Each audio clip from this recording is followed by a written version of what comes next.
Él dice eso, por lo menos.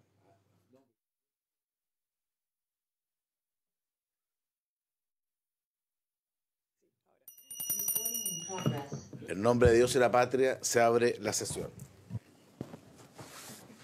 Secretaria, ¿tenemos cuenta? Presidente, no tenemos cuenta. Muchas gracias. Agradezco al senador Saavedra, al señor Castro, aquí presente, que nos ayudan. Conforme al acuerdo de la Comisión, vamos a seguir considerando el proyecto de ley que crea el Servicio Nacional Forestal y modifica la Ley General de Urbanismo y Construcción, boletín número 11.175/01.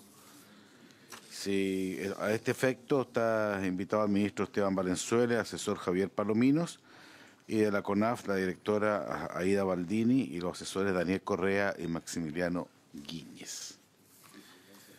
La idea, tal como lo iniciamos la sesión anterior, era explicar más en detalle la naturaleza de este proyecto y básicamente ver eventuales cambios que podrían formularse a partir de indicaciones, y para eso pedimos un conocimiento más profuso del tema. Eso es lo que vamos a hacer ahora. Antes de eso, señor ministro, lo quiero plantearme. La sesión pasada se preguntó respecto a la posición de los distintos gremios en relación a este traspaso, a este proyecto de Sernafor, y ahí se comentó que había un acuerdo entre los distintos gremios, digamos. Lo que pasa es que no han llegado a la comisión dos comunicaciones, y por eso hay que dejar constancia, digamos, del Sindicato Nacional de Profesionales de CONAF y de la Federación Nacional de Sindicatos CONAF, donde ellos piden ser recibidos. Yo aprovecho de plantear que como estamos en una instancia en que la Comisión de Hacienda lo ve en su caso, eso tiene un efecto, que nosotros vemos solo el tema financiero y no podemos reabrir la discusión, porque por algo estaban las otras comisiones, y por eso no podemos recibirlos. Pero sí hacernos cargo de las inquietudes que plantean, en cuanto que ellos no tendrían, no coincidirían con el Ministerio en cuanto al acuerdo que tienen respecto de cómo hacer este traspaso. Lo plantean, unos lo piden ser recibidos para aclarar, rectificar y en algunos casos desmentir, y en el otro para clarificar y también no coincidir con el planteamiento que había hecho el Ejecutivo respecto de que esta transición, no es la palabra exacta, pero para que sea gráfica estaría correcta. Entonces, como yo estuve presente en la sesión y me llegó a nombre mío una de las cartas, porque me tocó presidir la misma comisión y la otra le tocó al senador Kast como presidente, queremos hacer esa consulta previa. Quiero agregar además que el senador Lagos me pidió expresamente, digamos, que quisiera esta consulta. Entonces, asúmala hecha a lo menos por los dos, digamos, respecto de este tema, que para nosotros es importante porque tiene que ver justamente con tratar de que este tipo de políticas se haga, digamos, en la medida de lo posible, digamos, con los acuerdos respectivos. Le ofrezco la palabra. Presidente, muchas gracias por que podamos estar pasando a discutir y ojalá cumplir el propósito de revisar el proyecto, y como el Ejecutivo lo desea muy, muy fuertemente, poder ir al Pleno del Senado durante diciembre.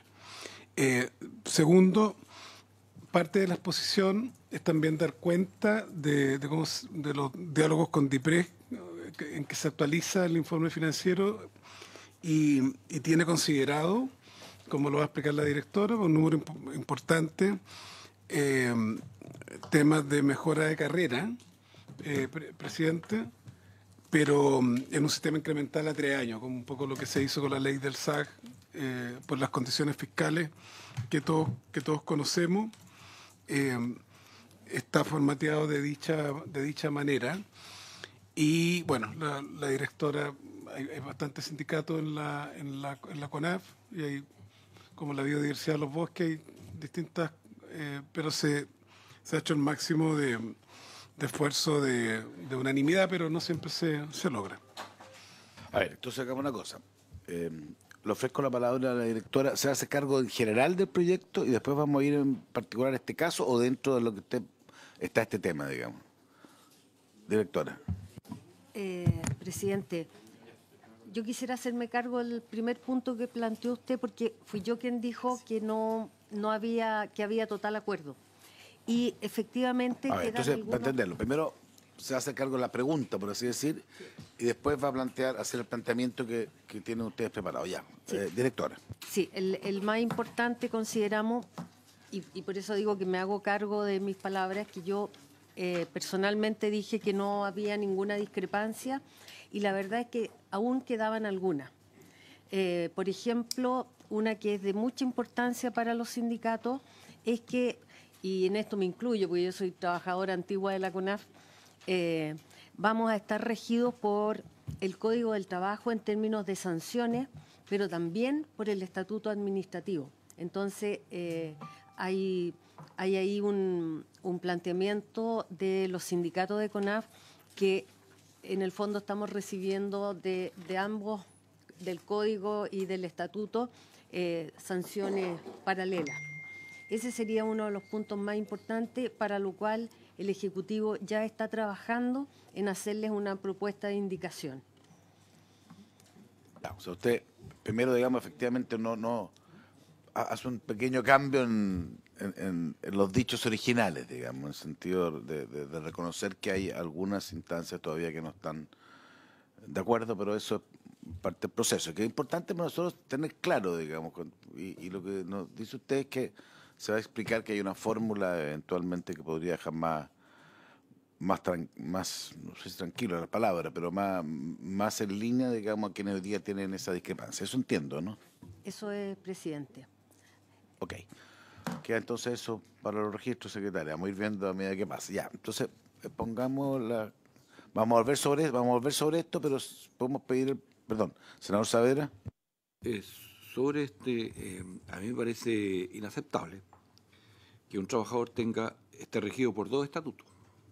O sea, no podría tener una persona estar contratado por el Código del Trabajo y al mismo tiempo aplicarle el rigor del estatuto administrativo. O es una cosa o es la otra, pero nunca las dos cosas. En eso por lo menos lo que yo represento no va a estar disponible para seguir con una cuestión que creo que es anómala al interior del nuevo servicio. Ya, aquí nosotros hablamos la semana anterior, es una estructura jurídica bastante curiosa, digamos, o diferente, no sé cómo decirla, pero veámosla esa en las votaciones pertinentes. Directora, entonces volvamos a la lectura del proyecto y después vemos con más detalle este tema, si le parece. ¿Se puede agrandar un poco para que se vea bien o no? No, lo hago yo pensando en la gente que está viendo la transmisión, digamos, porque nosotros tenemos aquí pero puede ser pantalla completa, ¿cierto? Ya, directora, le ofrezco la palabra. Perdón. Por lo menos, don Javier. Buen día, presidente. Por su intermedio, saludar a la senadora, a su equipo y a la secretaría que nos acompaña. En la sesión anterior hicimos una presentación sobre la estructura del proyecto, de los distintos títulos que están acá. Ustedes tienen una nueva presentación que incluye algunas láminas de explicación de contexto, que si usted, presidente, lo estima el caso, podemos hacer, y que básicamente hacen alusión al trámite de este proyecto, las razones de su establecimiento y particularmente la causa que estuvo en la temporada de los incendios forestales de los 2017 y 2018 y que, por cierto, se reactivó en función de la temporada 2022-2023. Las Comisiones Unidas de Agricultura y Medio Ambiente del Senado tramitaron este proyecto durante 6 años y felizmente se pudo terminar ese trámite y hoy día estamos en esta Comisión de Hacienda. Lo que explicábamos en la sesión anterior, presidente, es la estructura del proyecto en estos distintos títulos. Ya habíamos revisado la naturaleza, el objeto de las funciones, el Consejo Consultivo y la organización interna. Y quedamos justo en el título relativo al personal, presidente, donde revisamos varias de las normas que quedaron en el proyecto. Y por su intermedio, presidente, poder responder inmediatamente a la consulta del senador Saavedra, porque también lo precisamos en la sesión anterior y es muy importante recalcarlo. El artículo 8 del proyecto establece que el régimen estatutario de estos funcionarios en el futuro servicio va a ser el Código del Trabajo. Esa es la norma general que les aplica. Ahora, naturalmente, hay normas especiales que les deben aplicar adicionalmente al Código del Trabajo por su calidad de funcionario público. Por ejemplo, la escala única de sueldo, que está contemplada en el Decreto de Ley 249. También, por ejemplo, la asignación de modernización, este bono trimestral que reciben los funcionarios públicos, que está en una ley especial distinta, que es la 19.553. Adicionalmente, se le aplican las normas de probidad que le aplican a todos los funcionarios públicos, particularmente el título tercero de la ley número 18.575, Ley General de Base de la Administración del Estado, y el título segundo de la ley 20.880 sobre probidad en la función pública y prevención de los conflictos de intereses. O sea, básicamente es Código del Trabajo y estas normas especiales muy acotadas de estos regímenes o estas leyes especiales. Sin perjuicio de eso, el mismo proyecto establece algunas normas especiales dentro del propio estatuto que tienen los trabajadores, que no es del Código del Trabajo propiamente tal y por lo tanto se tiene que hacer la debida armonización con su nuevo estatuto. Este estatuto está en otros servicios también. Recientemente se publicó la ley 21.600 que crea el Servicio de Biodiversidad y Áreas Protegidas, que tiene un estatuto casi idéntico al que se está proponiendo acá, es decir, Código del Trabajo y algunas normas especiales aplicables en atención a su naturaleza funcionario público. Esto tiene una explicación además, porque una cantidad importante de funcionarios del actual CONAF van a ser traspasados al nuevo servicio de biodiversidad y por lo tanto los estatutos por los que se rigen estos funcionarios deben ser similares, con la finalidad de que tengan más o menos el mismo régimen en ambos servicios, considerando que se traspasan de uno a otro. Y además, lo que comentamos también en la sesión anterior, presidente, es que tanto en el ingreso del proyecto de ley como en su tramitación, la gran mayoría de las organizaciones sindicales, para no decir que son todos, han estado de acuerdo con mantener su estatuto de Código del Trabajo. Ello en función de distintas razones, pero adicionalmente es porque hoy día su estatuto es el Código del Trabajo y por lo tanto al traspasarse mantienen ese estatuto conservando la antigüedad en el cargo y eventualmente el derecho a indemnización que puedan tener al momento de terminar su vínculo contractual, cosa que no tendrían de ser estatuto administrativo, porque en el estatuto administrativo no da derecho a indemnización el término de la relación o del vínculo del funcionario con el Estado. Pero que esto también nace recordemos que CONAF probablemente es que la madre de este proyecto es de las organizaciones con estructura jurídica más compleja, digamos, en la perspectiva pública, y eso fue incluso planteado en varios informes internacionales que había que modificarlo. Entonces, porque la inquietud suya encuentro súper razonable, senador, digamos, porque no es fácil tener una convivencia de sistemas diferentes, pero esa fue un poquito la explicación que se dio en su momento, digamos, ¿eh? El senador Saavedra. Sí, porque, a ver, hay dos derechos que se establecen en la Constitución: a sindicalizarse y a la negociación colectiva. ¿Ya? Y por lo tanto aquí, si estás en el Código del Trabajo, ya tienes el derecho, uno, porque te sindicalizaste, y dos, porque tendrías que negociar colectivamente. En el Estatuto Administrativo no establece la negociación colectiva como la conocemos en el Código del Trabajo y por lo tanto es una negociación no reglada la que te da a la hora que, como lo que estamos viendo ahora a propósito del reajuste del sector público. Entonces, yo preferiría que esto estuviera lo más transparente y prístino posible respecto de la relación contractual y los derechos que se establecen de estos trabajadores que son regidos por el Código del Trabajo, porque ellos son contratados bajo esa modalidad, Código del Trabajo, no Estatuto Administrativo. Entonces, si alguien cae en falta, ¿lo vas a sumariar de acuerdo al Estatuto Administrativo? Ya, que es el problema más álgido. Segundo, si tú estás en el Código del Trabajo, la diferencia con los del Estatuto Administrativo es que hay cierta inamovilidad en el cargo. Para que te echen tienen que sumariarte y hay 3 causales: te amonestan, te multan o te echan. En el Código del Trabajo te pueden echar nomás. Y ahí están establecidos en el Código del Trabajo las causales, las que dan pie a indemnización y las que no. Entonces yo preferiría, si es que se puede hacer el esfuerzo aún, que efectivamente esto esté relativamente resuelto para no seguir con lo mismo. O sea, que hacemos una nueva institución, pero mantenemos las mismas reglas. Bueno, creo que no corresponde. Esa fue parte de la discusión que tuvimos en la sesión anterior. Además, nosotros en la Comisión de Hacienda no vemos específicamente eso, digamos, es parte, pero igual, no, que es muy importante que quede como planteamiento que podemos verlo en la sala en su caso o reflexionarlo más profundamente. Es verdad que es un sistema que es distinto, porque es una mezcla.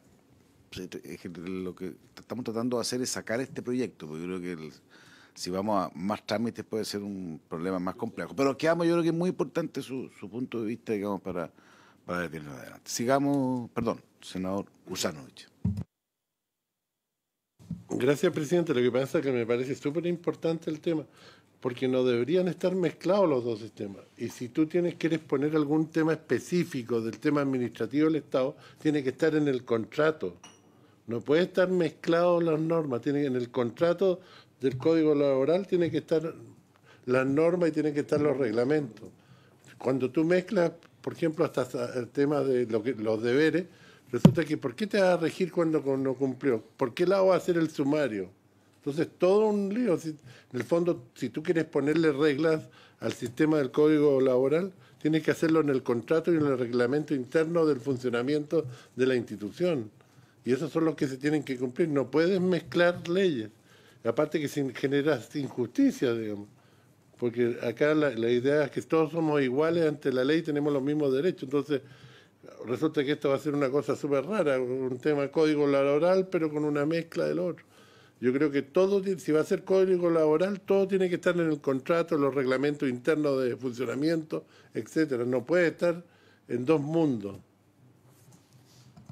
Ya, son inquietudes que me imagino ustedes han visto en los trámites anteriores, tiene que haberse evaluado con más profundidad, pero planteamos que esto puede ser un tema de discusión, digamos, durante la discusión en la sala, digamos. Sigamos entonces con la explicación general, porque la idea es tratar de ver lo que había quedado pendiente. Gracias, presidente. Solo quisiera agregar a lo que se ha comentado. El año 2019, la Comisión de Trabajo del Senado analizó las normas laborales de este proyecto en función de la discusión que se ha planteado en esta instancia y emitió un informe con recomendaciones para incorporar en el proyecto de ley Sernafor. Modificaciones que hemos incorporado en el trámite de las Comisiones Unidas. En esa discusión en la Comisión de Trabajo del Senado se recibieron a distintas organizaciones sindicales, a distintos expertos, además, donde manifestaron precisamente inquietudes similares a las que se han planteado acá. La conclusión general es que existen otros servicios que se rigen por el Código del Trabajo y normas especiales, como las que hemos mencionado, y lo que básicamente tiene que hacer este proyecto es, como bien decía por su intermedio el senador Kusanovich, es sistematizar adecuadamente el régimen de Código del Trabajo con las normas del sector público que deben aplicarle en su calidad de funcionarios públicos.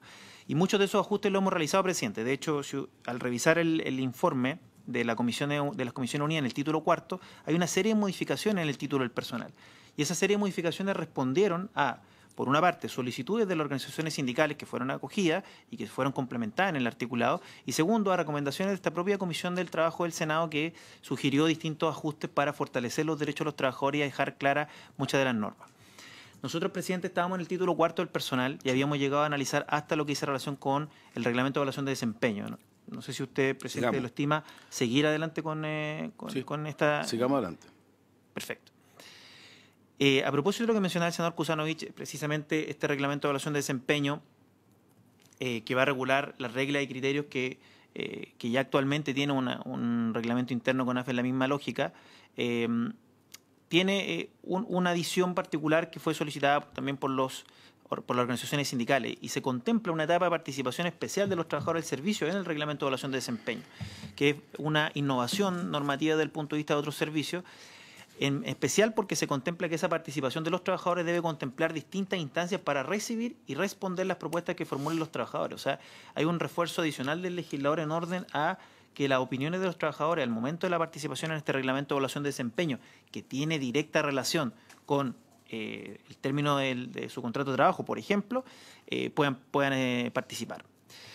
A continuación, presidente, el artículo 15 replica una norma general que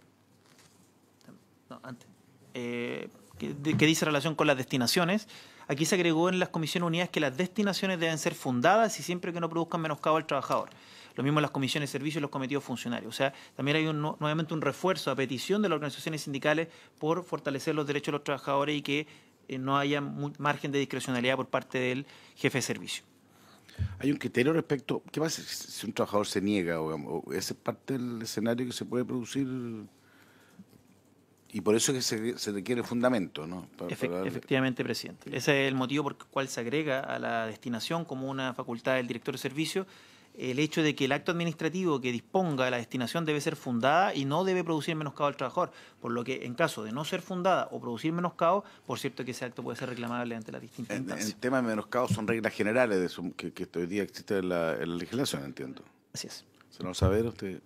Mira, lo que pasa es que, a ver, a mí me tocó ser parte, cuando era diputado, de todo lo que fue el SBAP, porque era parte de la Comisión de Medio Ambiente. Permanentemente estuvimos escuchando a los trabajadores sus quejas, sus molestias y sus desencuentros con el Ejecutivo, para el caso ministerio, asesores, todo lo que sea. Y ahora, es que estoy acá, he reemplazado en algunos minutos a Paulina o a quien fuere, fui parte también de la Comisión de Agricultura, y estoy aquí en la Comisión de Hacienda reemplazando a José Miguel, y tengo una serie de dichos de quienes son dirigentes. ¿No sería posible que el ministerio, o quien fuere, junto con los dirigentes sindicales, suscribieran un adendum en las cosas que están de acuerdo? Porque es para nosotros que estamos legislando, después pasamos a hacerle el malo a la película si las cosas no salen como algunos aspiraban. No siempre se logra lo que yo aspiro, sino que es un acuerdo. Cuánto cedo, cuánto tengo, en fin, es una negociación. Pero donde ustedes suscribieran un acuerdo y lo trajeran acá para la tranquilidad de todos nosotros, porque venimos saliendo de algo en que después todo el mundo, yo no fui, tú fuiste, él fue, que ejemplo, lo estamos viendo hoy día. Yo no sé si sería posible eso, presidente, como una tarea del ministerio, junto con sus dirigentes sindicales, que lo traigan para acá para la tranquilidad de todos nosotros, en lo que están de acuerdo, porque si no vamos a seguir con llamados, con todo. Perdón, senador Cusano. Sí, es que basado en el mismo principio que estábamos hablando, todos estos problemas están resueltos en el Código Laboral. Los traslados, todo eso está resuelto ya. Entonces, ¿por qué tienen que poner, si va a ser el Código Laboral, y todos los problemas que se generan habitualmente en una administración, los que tiene más resuelto el Código Laboral? Entonces, ¿por qué hay que ponerle aderezo a este tema? ¿O es Código Laboral o no es? Si los traslados, los abusos, o si hay un efecto contra la persona, todo eso está resuelto. Entonces no veo por qué tenemos que agregarle más condimento al tema. Bueno, queda la inquietud planteada. Yo no puedo forzarlo, digamos, pero quedan las inquietudes de senadores que además han estado en otras comisiones, por eso que a veces ayuda, digamos. Sigamos. Gracias, presidente. Solo quisiera comentar que tanto en el trámite, desde que se ingresó el proyecto de ley el 2017, cuando se aprobó en la Cámara de Diputados, luego cuando se tramitó en el Senado, se aprobó en general, en el trámite de las Comisiones Unidas, ha habido un permanente diálogo con las organizaciones sindicales, a tal punto que yo mismo he ido comentando cuáles han sido aquellas solicitudes de los sindicatos que se han ido incorporando al proyecto y han ido fortaleciendo la normativa, en muchos casos haciendo innovaciones que no están en otros servicios públicos y que va a ser particularmente para este servicio y con la finalidad de robustecer sus derechos. Por lo tanto, había un diálogo que ha llevado en muchos casos a mejora en este proyecto, y en otros casos también ha habido desacuerdos, como lo ha manifestado también el ministro y la directora, pero hemos participado en numerosas conversaciones con dichas organizaciones sindicales, y de hecho hay varios artículos que yo he mencionado que han sido parte de ese entendimiento, otros no, y que los voy a mencionar en su caso, presidente. Continuando, entonces, presidente, el artículo 16 regula las capacitaciones. Aquí hay otra de las solicitudes que fueron acogidas de los sindicatos, que es expresar en la ley que las capacitaciones y los perfeccionamientos serán considerados para el desarrollo de la carrera funcionaria. Este concepto de la carrera funcionaria, como lo mencioné en la anterior sesión, está contemplado en distintos artículos del proyecto, tanto en lo que dice relación con el ingreso, la evaluación de desempeño y, en este caso, las capacitaciones. Y en este caso, ¿por qué debe regularse explícitamente? Porque las capacitaciones requieren evidentemente recursos que establezca el Estado para que se ejecuten. Por lo tanto, deben estar reguladas a nivel legal y no pueden quedar solo en el código, en el contrato de trabajo. Deben ser establecidas en la ley para que efectivamente el Estado pueda invertir recursos públicos en esa actividad. Luego, presidente, en el artículo 17 se regula un tema que sin duda fue de una larga discusión en las Comisiones Unidas, que dice relación con el servicio de bienestar. Actualmente el servicio de bienestar de la Corporación Nacional Forestal tiene diversos beneficios y lo que busca este artículo es integrar ese servicio en este servicio de bienestar en el nuevo Servicio Nacional Forestal. Aquí hay varias innovaciones, presidente, y esto también formó parte del acuerdo ahora, en este caso, del año 2017. ¿Cuáles son esos acuerdos? Primero, este reglamento no va a estar sujeto a las normas generales que le aplica a todos los reglamentos de bienestar del sector público. Ese reglamento es el decreto 28 del año 1994. Uno de los acuerdos que se suscribieron con los trabajadores del año 2017 es que el reglamento del bienestar de los trabajadores de la CONAF no se rija por estas normas generales que le aplican a todo el servicio público. Y ahí quedó y ahí está. Además, se contempló como solicitud de los trabajadores que para la elaboración de este reglamento el director nacional debe implementar un procedimiento propositivo informativo para los trabajadores del servicio, con la finalidad de que este reglamento también tenga esa participación. No quiero detallar ahora, presidente, porque lo vamos a ver en las disposiciones transitorias. De este artículo surgió otra discusión que dice relación con el uso y goce de las cabañas que este servicio de bienestar tiene en las distintas áreas protegidas que van a ser traspasadas al nuevo servicio. Pero eso está regulado en un artículo transitorio y si le parece, presidente, me gustaría referirme a él más adelante. Ya. Lo relevante es que el servicio de bienestar tiene esta excepcionalidad, que es importante porque fue un valor que le asignaron los trabajadores y que fue acogido por este proyecto. Y en segundo lugar, este servicio de bienestar solo va a estar fiscalizado por la Contraloría General de la República y no por la Superintendencia de Seguridad Social. Eso también fue parte del acuerdo del año 2017 y se contempla en este proyecto como tal, como otra de las solicitudes que fueron acogidas de los trabajadores. Luego entramos ya en lo que se ha planteado en esta comisión, presidente, que es la responsabilidad del servicio, perdón, la responsabilidad disciplinaria del personal. Un segundo, que me quedo dando la vuelta a un tema. En el artículo 19, que ya 19, que tiene que ver con ¿por qué se establece que la remoción proceda toda vez que fuera de alguna de las circunstancias previstas en el artículo 160 del Código de Trabajo, que además pide una vulneración grave del principio de probidad? Lo planteo en la siguiente lógica: la vulneración grave del principio de probidad en sí mismo es una causal, está escrita en el Código de Trabajo. Entonces, si esa es una causal, no sé por qué se le plantea, o sea, si alguien, estamos de acuerdo, yo creo que vamos a estar todos de acuerdo, si alguien vulnera gravemente el principio de probidad es causal de remoción, ¿no? Digamos, no puede pedir además otra requisito. Creo que no sé si me extraña porque eso no lo he visto en ninguna otra norma legal, digamos. Gracias, presidente. Buscando alguna respuesta rápida, podemos estudiarlo con mayor profundidad, pero el artículo 160 del Código del Trabajo establece que el contrato de trabajo termina sin derecho a indemnización en alguna de las siguientes conductas indebidas de carácter grave y le señala letrada falta de probidad, efectivamente como usted señala. Falta de probidad del trabajador en el desempeño de sus funciones. Ahora bien, esa falta de probidad está analizada en función de lo que dice el código, el contrato de trabajo específicamente y eventualmente el reglamento interno del servicio, lo que fuere. Pero lo que se apunta con esta norma es a otra cosa, es que la infracción vulnera gravemente el principio de probidad administrativa, que está regulado precisamente en el título tercero de la ley 18.535, que se le va a hacer aplicable a estos trabajadores en función de lo que ya hemos comentado, es decir, que se le aplica el Código del Trabajo y algunas normas especiales del Estatuto Administrativo de las normas del derecho público de la función pública. Entonces, una cosa es la vulneración del principio de probidad en el contrato de trabajo y otra es el principio de probidad administrativa, que está regulado a nivel legal, que aplica a todos los funcionarios públicos y que tiene distintas exigencias. No usar los bienes de la institución en beneficio personal, qué sé yo, etcétera. Hay una serie de causales que están establecidas legalmente de manera tipificada en esa norma y lo que se busca precisamente es hacer valer ese principio de probidad administrativa. Pues yo lo entiendo, pero a mí lo que me preocupa, para la claridad del servicio, de los trabajadores, es porque en general hay como jurisprudencia respecto a cada tema, digamos, ¿se fija? Entonces, cuando uno cambia, no sé qué se va a generar después, digamos, si esto es una excepción a la regla general o se aplica a la regla general. Esa es la línea de inquietud, digamos, ¿no? Senador Kuzanovich. Gracias, presidente. Lo que pasa es que hay que poner en el reglamento interno de la institución otro reglamento. No hay que cambiar la ley, tema, sino hay que pescarlo, el reglamento, por ejemplo, administrativo, y ese hay que ponerlo como parte del reglamento interno de la institución, pero no mezclar las cosas, digamos. Si tú quieres que se tome en cuenta esa parte, ponerlo en el reglamento interno.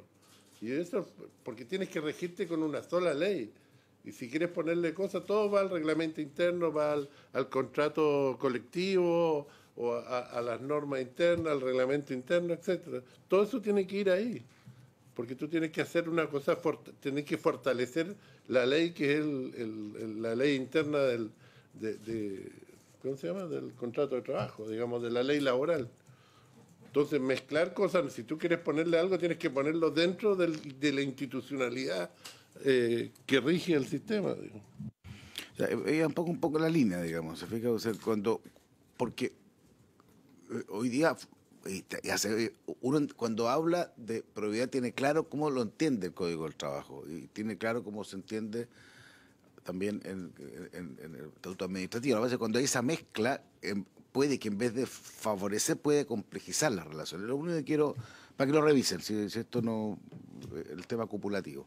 Sigamos, para que la idea es avanzar. Gracias, presidente. Por cierto que lo vamos a analizar y traer una respuesta más detallada. Estábamos en el artículo 17. Después del personal, estamos en el 21, entiendo que van a pasar, ¿no? ¿21? Me parece, en la página de ustedes. Estoy siguiendo lo que me dicen ustedes. Es que estábamos en el... No tenía... Perdón, 21, sí.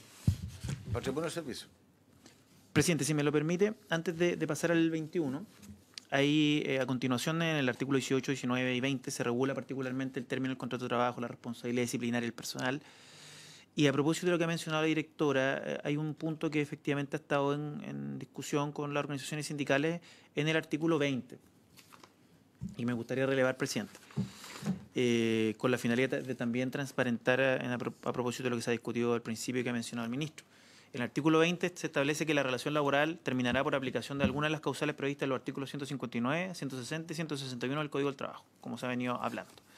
Y luego se establece que la evaluación de eficiente desempeño a que se refiere el artículo 14, que vimos anteriormente, tendrá lugar cuando el funcionario hubiera sido calificado en lista de eliminación o por 2 años consecutivos en lista condicional. Este inciso, presidente, de la evaluación de eficiente desempeño tiene una historia particular. El año 2017 no se definía lo que significaba evaluación deficiente. Simplemente se dejaba como una mención, evaluación deficiente. Y en el protocolo del año 2017, que se suscribió, se estableció que esa causal iba a ser regulada a nivel legal. Y por lo tanto, se ingresaron indicaciones en ese tiempo, en el gobierno de la expresidenta Bachelet, para que se expresara que la evaluación deficiente consiste en esto, que no es otra cosa que lo mismo que aplica en el estatuto administrativo respecto a los funcionarios que están por 2 años calificados en lista 3 y por 1 en lista 4. Por lo tanto, lo que se buscó es replicarlo acá. Eso mismo se ratificó luego en las Comisiones Unidas, pero aquí hay una legítima preocupación de algunas organizaciones sindicales en torno a que esto podría ser una nueva causal de despido. Ahora bien, lo que se buscaba con esta expresión era objetivar la causal, con la finalidad de que no hubiera discrecionalidad en el modo de determinar qué significaba una evaluación de eficiente desempeño. Originalmente, y lo que discutimos en la comisión es que decir expresamente en la ley qué es lo que se entiende por evaluación de eficiente desempeño pareciera otorgar mayores garantías que el hecho de que no lo dijera. Pero algunas organizaciones sindicales han planteado que es mejor eliminarlo con la finalidad de que la evaluación de eficiente desempeño se rija por la causal del artículo 160, numeral 7 del Código del Trabajo, que habla de que el trabajador va a ser desvinculado en el evento de que incumpla gravemente las obligaciones que le impone el contrato. Estamos analizando precisamente eso, presidente. Eventualmente, en el estudio que estamos haciendo con la SECPRE y la DIPRE, estamos analizando este inciso con la finalidad de ver cómo lo abordamos. Pero les dejo planteada la inquietud porque hay alguna inquietud en específico respecto a este punto. Luego, presidente, pasamos al patrimonio del servicio. La verdad es que este artículo, en términos generales, es una reiteración de otros artículos similares en otros servicios públicos. El Servicio Nacional Forestal va a tener los recursos que le asigne la ley de presupuesto, pero también los ingresos propios que obtenga por el cobro de tarifa, por las concesiones y permisos que otorga. Ahí hay un importante ingreso del servicio que, por cierto, está contemplado en la ley de presupuesto en cada uno de los programas que tiene el Servicio Nacional Forestal, tanto en gestión forestal como en área silvestre protegida, hasta que se produzca el traspaso, entre otros. No hay mayor innovación en este título, presidente, respecto de lo que aprobó la Cámara el año 2017. Para entender bien respecto al patrimonio, el patrimonio de Sernafor va a ser adicionalmente el patrimonio total que tenía la CONAF, o sea, porque hoy día, que eso, claro, como eso no aparece, es lo que yo quiero entender, digamos, ¿cierto?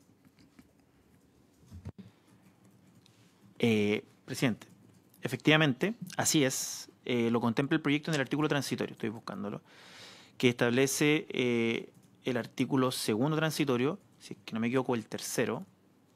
Aquí hubo un cambio de disposiciones también a solicitud de los sindicatos.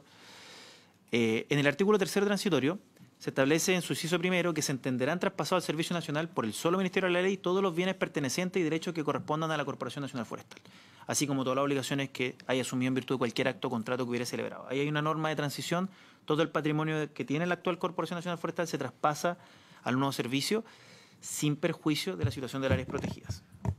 Justamente ese era el punto. Perdón, senador García. ¿A cuánto asciende el patrimonio? ¿Está medido? Directora. Senador, en estos momentos se está haciendo un catastro muy fino realmente de todo lo que hay, porque estamos separando, por ejemplo, cuando ustedes pasan ahí frente a la Reserva Peñuela, Reserva Nacional Peñuela, que va a ser traspasado al SBAP, están las bodegas de incendio, de materiales de incendio, y están los viveros y los invernaderos. Entonces, la verdad es que en este momento todavía se está trabajando para diferenciar estos bienes y poder tasarlos y ver qué se va a hacer en algunos casos donde no es factible sacar un vivero, por ejemplo. Pero no está la cifra total. Ya, que eso es importante para efectos nuestros, que esta Comisión de Hacienda, digamos, porque cuando se dice le transfieren los bienes de los activos, los bienes de CONAF, claro, hay que tratar de precisar, o hay que tener qué es lo que significa, porque además tenemos un pequeño problema, no un problema, es decir, la realidad, que parte de esos van a los VAP, ¿no? Entonces, yo creo que esto es súper importante para esta comisión particular. ¿Cómo se toma, quién toma esa decisión? ¿Cómo se toma? ¿A partir de qué dato?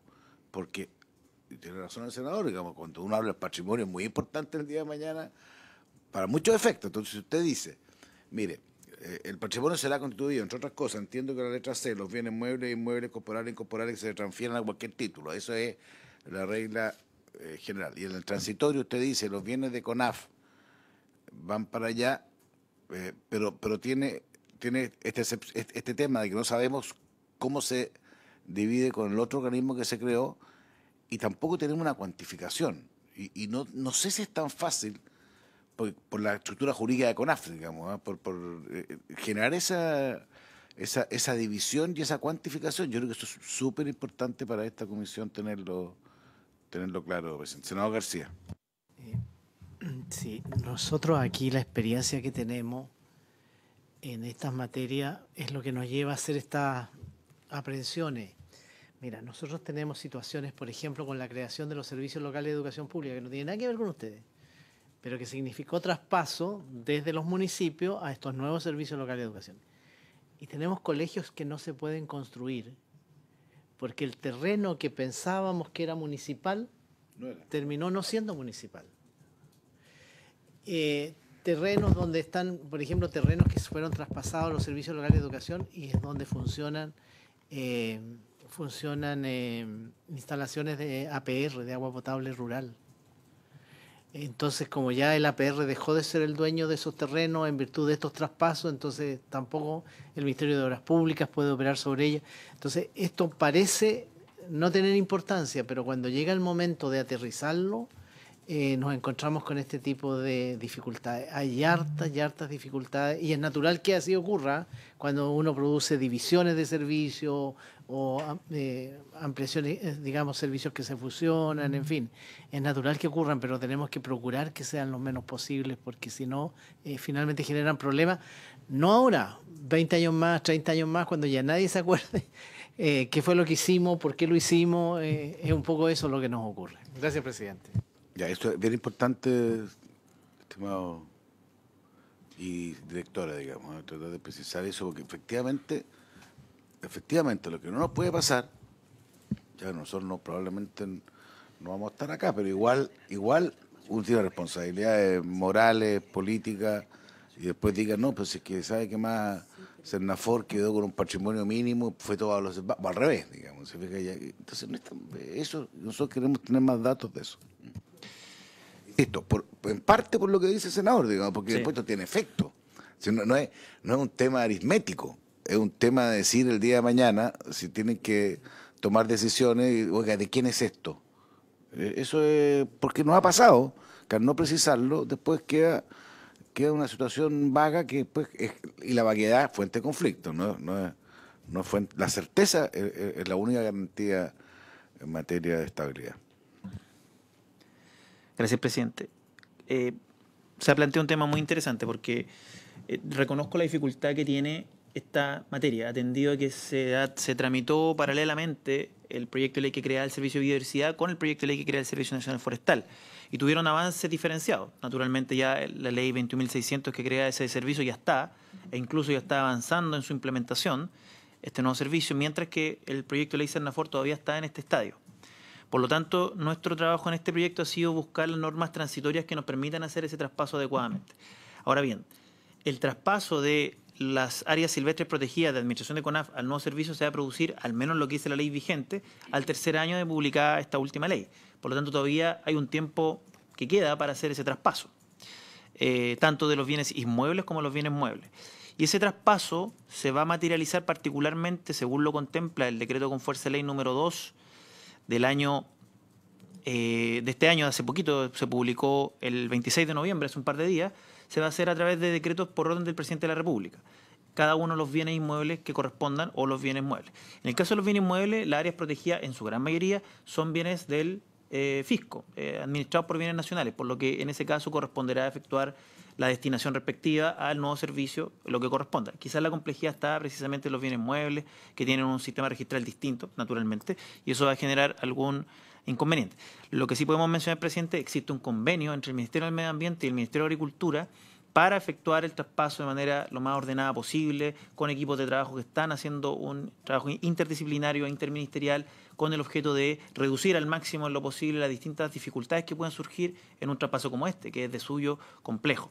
Pero lo que quería mencionar es que la ley ya contempla un traspaso que debe realizarse al tercer año, de que entre en funcionamiento el servicio de biodiversidad y áreas protegidas, y en ese plazo el que debe transcurrir todo este procedimiento administrativo que en función de este decreto con fuerza de ley número 2 del Ministerio del Medio Ambiente publicado hace poquito se va a realizar a través de decretos por orden del presidente de la República para hacer los debidos traspasos.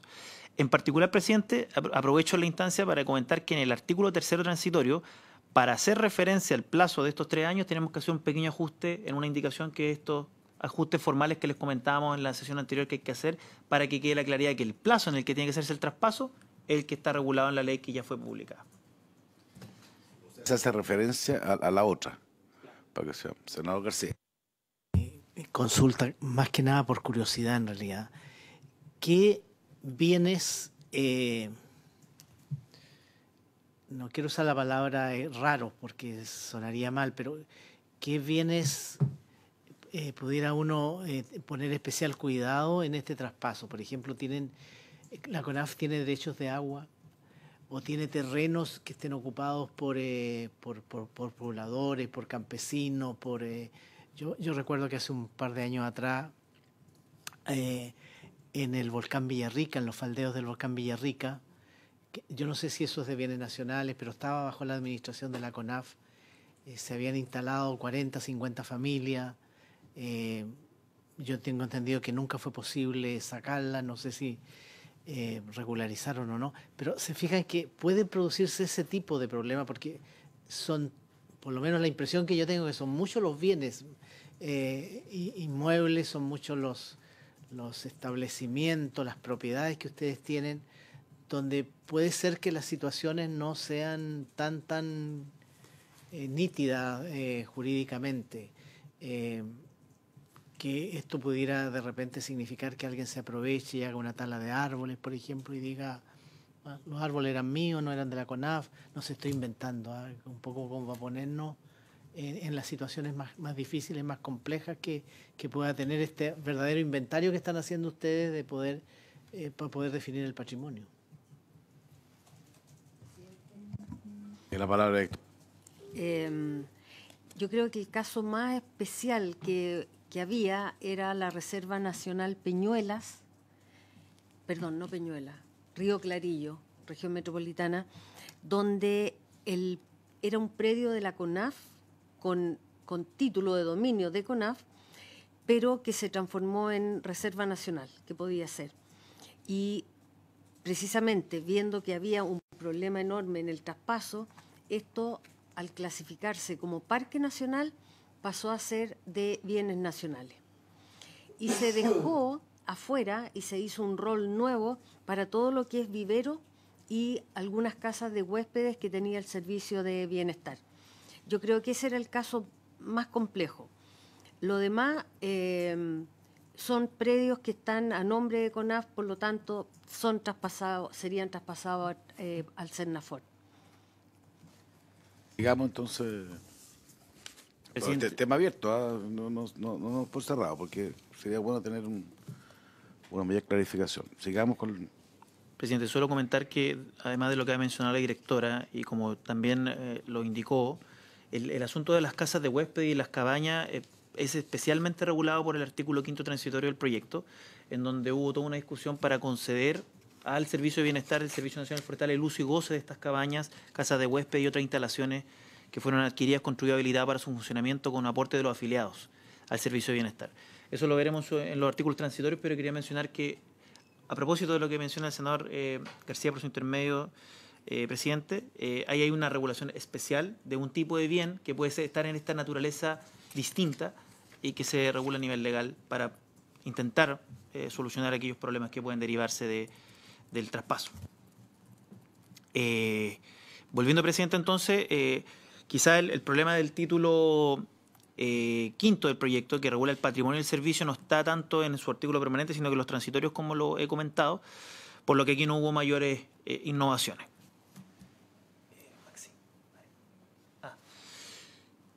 Ahora sí, presidente, en el título sexto sí que existen una cantidad importante de modificaciones, porque el título sexto del proyecto contemplaba la protección contra incendios forestales.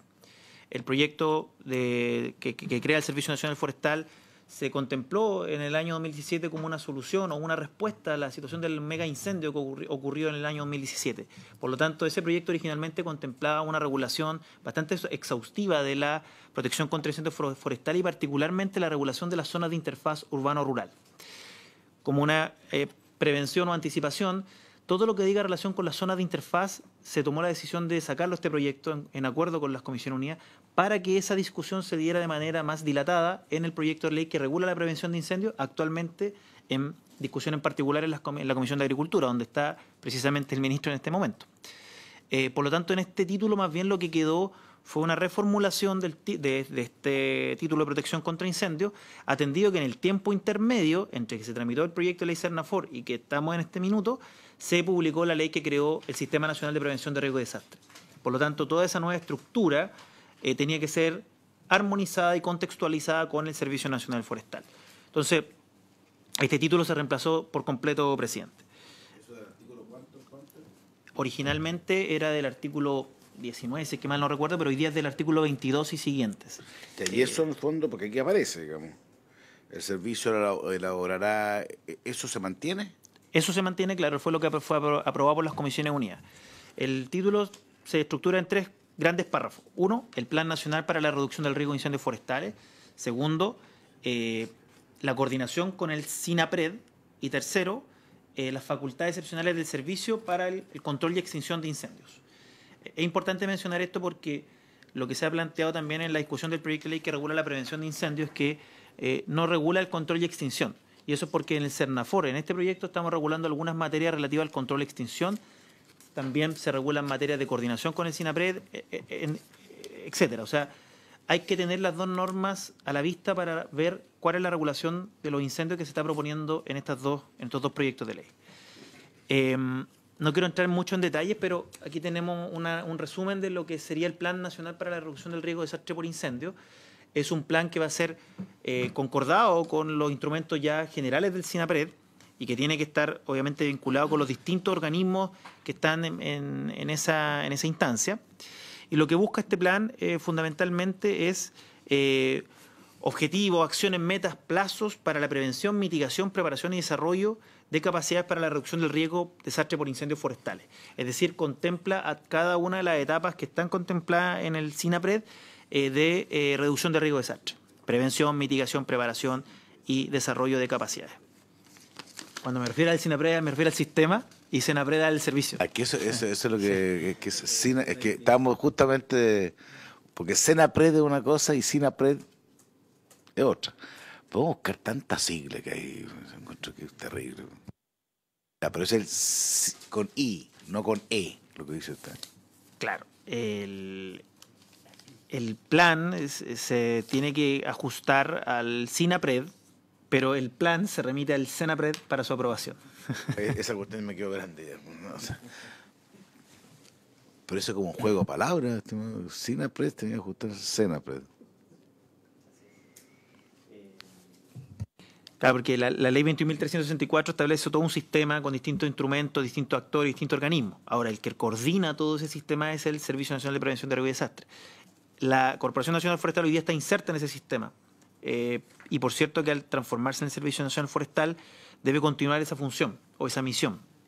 Y por lo tanto lo que se busca aquí es crear un instrumento de gestión específico del Servicio Nacional Forestal en el marco del Sistema Nacional de Riesgo de Reducción de Riesgo de Desastre, perdón, presidente, bien digo. Ese es el primer párrafo. Luego, lo segundo es la coordinación con el Sistema Nacional de Reducción de Riesgo de Desastre, SINAPRED, y aquí es básicamente reconocer las atribuciones que la CONAF hoy día ya cumple en materia de incendios. Se le asigna por el proyecto de ley al servicio la planificación y ejecución de las acciones relativas a la protección contra incendios. Todas, tanto prevención, mitigación, control, extinción, restauración, lo que sea. Lo que no obsta que debe ser en coordinación con todos los miembros del sistema de prevención de riesgo y desastre. Por cierto, se establece que debe contribuir en la política nacional del SINAPRED, en fin. Eso hoy día no es facultad de nadie, o sea, porque CONAF tiene varias funciones. Uno quizás donde más lo ve es a propósito de los incendios forestales, digamos, a pesar que tienen otras funciones diferentes, pero ahí es como que... Entonces, ahora, ¿cuál es el cambio de CONAF respecto de Senafora en esta materia? Básicamente que, más allá de hacerse cargo de los incendios, de coordinar, hace un plan. Ese plan hoy día no hay, nadie hace un plan, hoy día se hace el plan. Para entender bien si hay diferencia o es una mantención un poquito la tarea que hoy día hace CONAF. Sí, es un plan que en el fondo se viene haciendo ya hace tiempo, pero como disgregado, como en diferentes etapas. Entonces ahora sí hay un plan que es de acuerdo a lo que exige SENAPRED. O sea, a partir de esta norma, digamos, ustedes harían un plan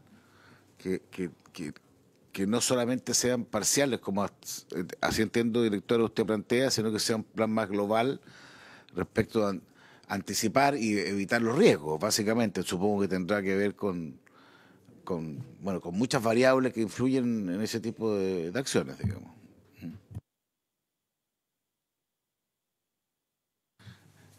Presidente, me recuerda que estábamos en la ley de incendios justo en el meollo, ¿no? Que es la obligatoriedad en pocas palabras, es lo siguiente. CONAF siempre presenta planes de riesgo donde hay que mitigar. La industria forestal en general, usted es del Maule, lo conoce bien, cumple estas normas después de la edición del 2017. Y ahora lo gran nuevo, por eso es que en estricto rigor el Senafora y también modificación de normas de urbanismo, es hacernos cargo del interfaz urbano-rural, que la propia directora calcula que los niveles de intervención, entre comillas, en que se va a pedir ahí trabajos preventivos y demás, en torno a menos del 1% del territorio, no es una cosa generalizada, ¿no? Es como bien focalizada.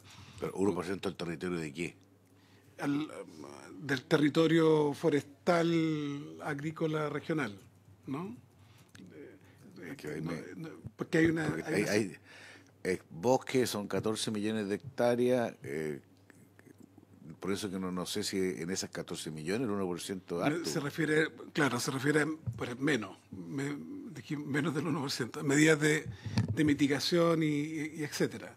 Esos planes los entrega CONAF, se hace obligatorio en la ley de incendios que sea al menos cada 3 años, que define la zona, pero la va actualizando anualmente, y ese es el gran trabajo. Eso es la otra ley. Lo que aquí se hace, por así decir, es la estructura Para cumplir eso. de plan. Exactamente. Lo que debe contener está la ley más bien de incendio. Eso es lo que está diciendo, ¿cierto? Ya.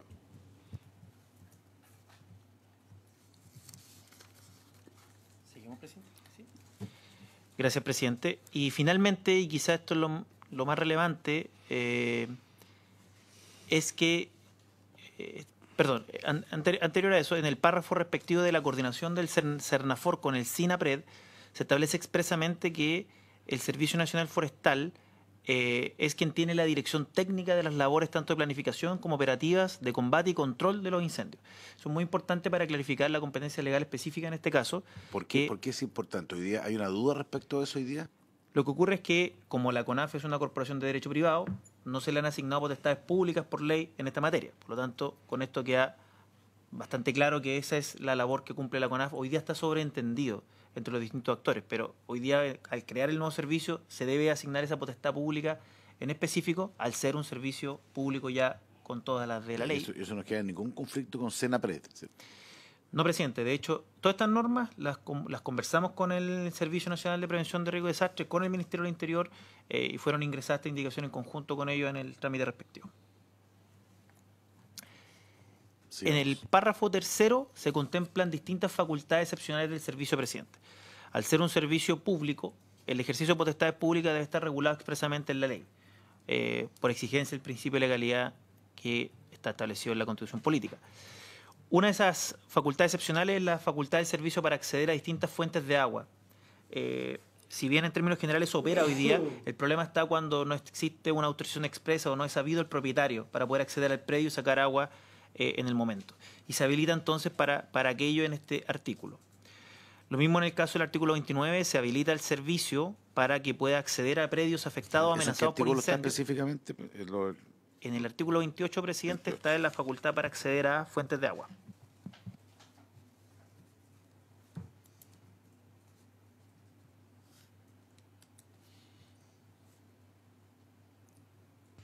Ya, y eso es como una calificación. ¿Qué pasa? Estoy pensando en el mundo agrícola también. De repente a mí me pasó en la región cuando se sacó agua, digamos, yo entendía que había, pero unos parceleros que tenían un tranque, digamos, que estaban diciendo, ¿por qué me devuelve el agua después, digamos? ¿Se fija? Entonces, ¿cómo funciona eso, digamos? Cosa que pasó en el Maule, digamos. O sea, no estoy... Sí. En ese evento hay un... Se devuelve el agua, senador. Eso es el tipo de cosas que es importante precisarla, porque me parece, cuando hay una emergencia, uno tiene que usar todo lo que el Estado permite para enfrentarla, pero también cuando hay un eventual perjuicio para alguien producto de la solución de la emergencia, lo importante es, lo que dice usted, directora, que se devuelva el producto o se indemnice, no sé, en el caso que no se pueda. Eso es súper importante, digamos, como criterio de política pública, porque es la mejor forma de garantizar el respeto o sea, ser eficiente, pero no al final, digamos, generar otros tipos de perjuicios que lamentable, que se han visto, y yo entiendo, pero está bien que se legisle de una manera más categórica. No sé dónde está esa norma que plantea usted, directora, pero parece bien. Sí, no está como norma, senador, es parte de las reglas generales Sí, que siempre hemos hecho. Trate de hacer alguna referencia a alguna regla general, porque si no está, como usted dice, el principio de legalidad, entonces el principio de legalidad apliquémoslo para todos lados, digamos. O sea, me parece bien el sistema, pero me parece mejor si además se establece que en determinadas circunstancias se genera esa devolución, ¿no? Cuando sea necesario. Sí. Tampoco las reglas generalmente son otro tipo se saca de fuentes grandes, generalmente no genera ningún problema. Yo diría el 90%, yo lo he visto en la región, que lamentablemente hemos sido, el tema de los incendios es un tema muy dramático, generalmente no hay conflicto, pero hay situaciones que sí hay. Entonces eso es lo que hay que tratar de hacerse cargo en la ley misma, no porque así se hace, sino que tratar de establecerlo en la ley.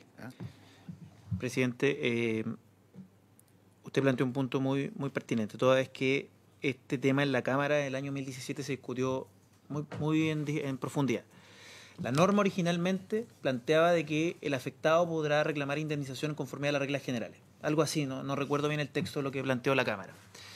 Y tanto en la discusión general como luego en la discusión particular de este proyecto en el Senado, se abordó esta frase, porque como bien usted señala, lo que nos informa el Departamento de Prevención de Incendios de CONAF es que en términos generales no hay mayores conflictos con al momento de acceder a predios para sacar agua. Es poca en general el agua que se extrae porque se efectúa en los primeros momentos de la emergencia. Luego llega evidentemente la aeronave y otros vehículos que tienen evidentemente capacidad y agua, pero en el momento mismo de la primera reacción es necesario acceder.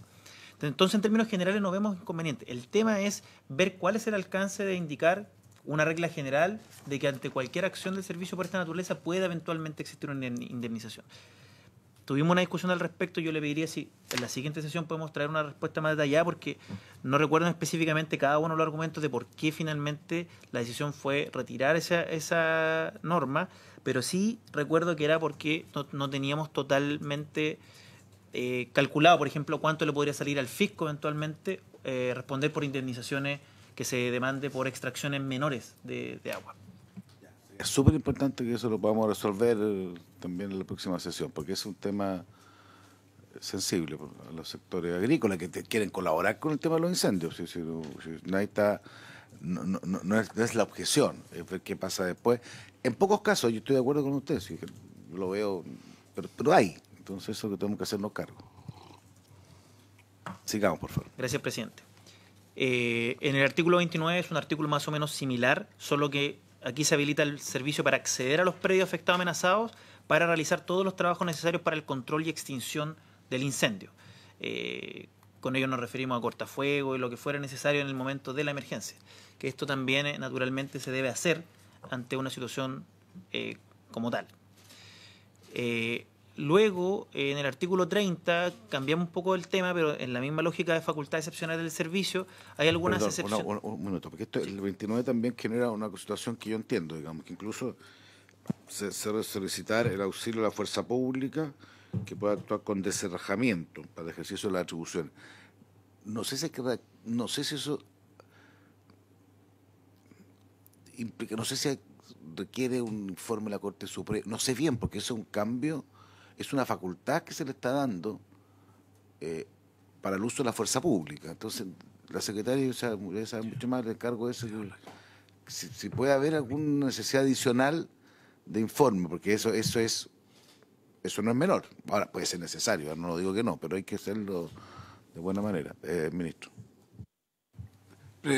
Presidente, senador, en los mega incendios, cuando se declara zona catástrofe, los jefes de zona, como lo hicimos con el general en Ñuble,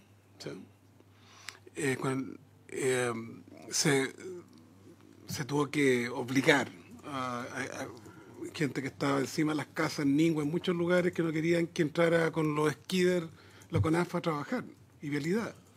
Entonces, esto es en caso de incendio gravísimo, entonces es que no termine Sendafor con querella porque echó abajo un alambre de púa, una reja, como lo único que pido es, como esta es una facultad, ver si hay que hacer una referencia adicional a lo judicial. No estoy diciendo que no esté bien, digamos, estoy diciéndolo para que tenga efecto, para que tenga la obligación, porque la fuerza pública, cómo se invoca, qué pasa, se fija, estas cosas son en general, tienen una lógica jurídica. Le dejo la inquietud. Sigamos, por favor. Gracias, presidente. Lo tengo también anotado, presidente. Lo que podemos hacer también es que para la construcción de estas dos normas, tuvimos a la vista varios otros ordenamientos donde existe una facultad similar a organismos de emergencia, que los podemos traer. Y además, esto fue también dialogado con el Ministerio del Interior y Carabineros de Chile. Entonces, podemos traer esas experiencias que están en otras normas para organismos de emergencia, donde más o menos fue una réplica de esta misma atribución por las razones que indica el ministro. Así que lo tengo anotado también. Lo único que me preocupa es la facultad de desenrajar y la facultad de recurrir a la fuerza pública. Eso, a mi juicio, necesita o un informe de la Corte. No estoy diciendo que no haya que hacerlo, pero si usted va a llegar... Generalmente deserrajar es como la última medida, digamos, después de una serie de procesos. Aquí no se puede hacer, porque aquí no puede empezar a pedir mis permisos, pero por lo menos tener una forma más legal de poder hacerlo o responder eventualmente también, pues, si no, senador Cusano. Gracias, presidente. Lo que pasa es que me parece que ese desarrajar es para motivos puntuales, de fuerza mayor, digamos. Y debería, exactamente, yo creo que ese tema de fuerza mayor tiene que estar en alguna parte, tenemos que dejarlo escrito, digamos. Eso es lo que, de alguna manera, yo creo que la secretaria nos va a ayudar, pero yo creo que hay que buscar también una fórmula jurídica de hacerlo de buena manera, porque efectivamente es muy excepcional, digamos, que deserrajar es de las cosas más excepcionales que hay. E incluso pasa el tema cuando los helicópteros iban a sacar agua a las piscinas, que de repente, creo que está normado en todo caso, pero parece que algunos no lo tienen tan claro. Exactamente. Ya, sigámonos. Bueno, precisamente lo que menciona el senador Kusanovich es lo que estamos dejando en el artículo 28, la facultad expresa incluso de sacar de piletas, porque para que quede claro que también es piscina, cualquier fuente de agua. Continuando, presidente, en el artículo 30, más bien son normas generales y excepcionales respecto a la contratación y de trámite excepcional ante la Contraloría en el evento que la resolución del servicio requiera toma de razón para cortar los plazos de Contraloría y eventualmente que el servicio pueda operar en casos excepcionales de emergencias para evitar o paliar daño a la colectividad del Estado, que es una norma muy similar a la que tiene el Ministerio de Obras Públicas ante situaciones similares. Una innovación importante de este proyecto de ley, presidente, que las Comisiones Unidas aportaron mucho en este sentido, y también aquí se hizo una mesa específica con distintos expertos y académicos al respecto, y por cierto también con quienes operan en el sector, es la creación de un Registro Nacional de Protección contra Incendios. Este registro tiene por objeto llevar una nómina de las distintas entidades que ejecuten actividades para la protección contra incendios. La finalidad general del registro es coordinar la gestión, que es algo que hoy día ya realiza la Corporación Nacional Forestal. Lo importante es tener un registro para poder ir aunando los esfuerzos públicos y privados en esta materia con, evidentemente, las distintas facultades de cada orden. Lo interesante es el artículo 32, porque en virtud de aquello se habilita a las distintas entidades a utilizar estas mismas facultades excepcionales que se le aseguran al servicio. Por lo tanto, la consecuencia de estar en ese registro es poder coordinar la acción a nivel nacional y luego utilizar estas facultades también excepcionales en caso que se requiera. Y luego la exigencia técnica van a estar reguladas a nivel de reglamento. Aquí terminamos con el título de protección contra incendios, presidente. Antes de pasar al traspaso del personal, solo comentar que el título séptimo es una pequeña modificación legal, pero que ha perdido un poquito fuerza porque las zonas de interfaz urbano-rural van a ser reguladas en el proyecto de ley de prevención de incendios. Por lo tanto, aquí más bien esta modificación de la Ley General de Urbanismo y Construcciones solo se regulan las áreas de riesgo, que no es otra cosa que traer lo que está hoy día en la Ordenanza General de Urbanismo y Construcciones a la ley. Y se regulan algunas zonas de riesgo, esperando a que eventualmente se regule las zonas de interfaz en el otro proyecto de ley que está en trámite. En las disposiciones transitorias, presidente, ahí está puesto todo el articulado. Aquí sí me gustaría mencionar que respecto de este artículo primero transitorio, aquí hubo un acuerdo con todas las organizaciones sindicales. Hubo un acuerdo generalizado con cómo se iba a hacer el traspaso. Originalmente este traspaso decía que se iba a hacer por decretos del presidente de la República, y lo que buscaban las organizaciones sindicales es que el artículo mencionara que el traspaso se produce por el solo Ministerio de la Ley. Y pues bien, así quedó en la norma. Se traspasa al Servicio Nacional Forestal por el solo Ministerio de la Ley y sin solución de continuidad todo el personal de la Corporación Nacional Forestal. Este artículo es el que contiene las reglas generales del traspaso, que no puede tener consecuencia de término de contrato, reducción de remuneraciones, y por cierto, se reconoce la antigüedad en el cargo y los beneficios indemnizatorios del personal traspasado se posterga hasta que eventualmente se requiera en el nuevo servicio. Y en ese caso la indemnización se determinará computando el tiempo servido en la Corporación Nacional Forestal. Por lo tanto, se recuerda que el traspaso sea por el solo Ministerio de la Ley, que este traspaso no pueda significar en ningún caso menoscabo, disminución de remuneraciones, término de contrato, y respetando la antigüedad para la indemnización. El artículo segundo transitorio, lo hemos conversado en la sesión anterior, permite dictar un decreto con fuerza de ley para fijar los distintos cargos de alta dirección pública, el grado de la escala única de sueldo asignado para cada uno de esos cargos, etcétera. También se fija la escala única de sueldo en función del decreto ley 249, los grados iniciales superiores de los demás estamentos, determinar la fecha de entrada en vigencia del personal, etcétera. En el artículo 3º transitorio, también ya lo hemos comentado, presidente, se regula el traspaso de los bienes, tanto los que pasan del Servicio Nacional Forestal como los que van al Servicio de Biodiversidad y Áreas Protegidas. En el artículo 4º transitorio se regula la situación del reglamento interno. Se establece que mientras no se confeccione el nuevo reglamento interno, va a regir el actual reglamento interno de orden, higiene y seguridad de la CONAF. Lo mismo respecto del manual al reglamento de evaluación de desempeño. Mientras no se publique ese reglamento, va a regir el manual de evaluación de desempeño que actualmente rige en CONAF. Se establece un plazo para dictar los reglamentos. Ahí las Comisiones Unidas redujeron el plazo que teníamos para dictar reglamentos, llegamos a un entendimiento y se van a dictar en un plazo de 18 meses desde la entrada en funcionamiento del nuevo servicio, con la finalidad de que haya un tiempo adecuado de participación de los trabajadores en estos dos reglamentos, como también en su confección. En el artículo 5º transitorio se regula el traspaso de los bienes del actual servicio de bienestar al nuevo servicio de bienestar que va a estar asociado al Servicio Nacional Forestal. Y aquí está, presidente, esta innovación que estamos haciendo para conceder al Servicio de Bienestar de los trabajadores el uso y goce de las cabañas y casas de huéspedes que estén hoy día en áreas protegidas. Es decir, se conserva el derecho para que ellos continúen usando y gozando dichas cabañas en la ley a través de la regulación que establece este artículo transitorio. Ello va a estar previsto con un inventario, a propósito de lo que comentaba el senador García por su intermedio. Este inventario va a ser elaborado por el Servicio Nacional Forestal y debe ser convenido con el director o directora del Servicio de Biodiversidad y Áreas Protegidas, con la finalidad de asegurar el libre acceso a estas cabañas. Esta es una innovación importante. Nos tuvimos muchas sesiones con los senadores de la comisión llegando a una buena solución. Es una solución práctica, jurídicamente tiene varios ribetes que permiten que se aplique correctamente. Y a nuestro juicio están los resguardos necesarios para garantizar que estas cabañas sean utilizadas por los trabajadores del servicio.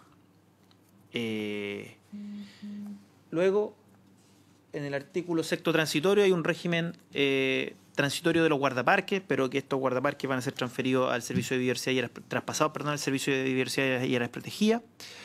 Y luego, presidente, para no ir detallando tanto, en los siguientes artículos transitorios se regula la transición del área silvestre protegida para traspasar al nuevo servicio en los plazos respectivos y todo lo que sea necesario. Entonces, en esta ley se hace referencia a la otra ley, a la 21.600, exactamente. Así que... ¿Y por qué se hace de esta manera? ¿En esa ley no se hizo, pero esta? ¿Cuál fue la filosofía? En la ley 21.600 se contempla que las categorías de monumento natural, parque nacional y reserva nacional van a ser administradas por el nuevo servicio al tercer año desde entrada en funcionamiento de este. Solo aquí quisimos agregar que es el CERNAFOR, como nueva entidad, la que va a continuar administrando las áreas protegidas. Porque como hoy día las administra CONAF y va a ser un nuevo servicio, había que expresar específicamente que no administra. ¿Ustedes van a administrar eso? Hasta que se traspase. Hasta que se salga, que claro. El peso queda... Puede ocurrir, digamos, porque puede ocurrir que hipotéticamente salga este proyecto de ley, se dicta el decreto con fuerza de ley, existe un CERNAFOR y todavía no se hayan traspasado las áreas. Por lo tanto, había que asignarle a alguien en ese intermedio la administración de esa área protegida, que va a ser el CERNAFOR. Ya.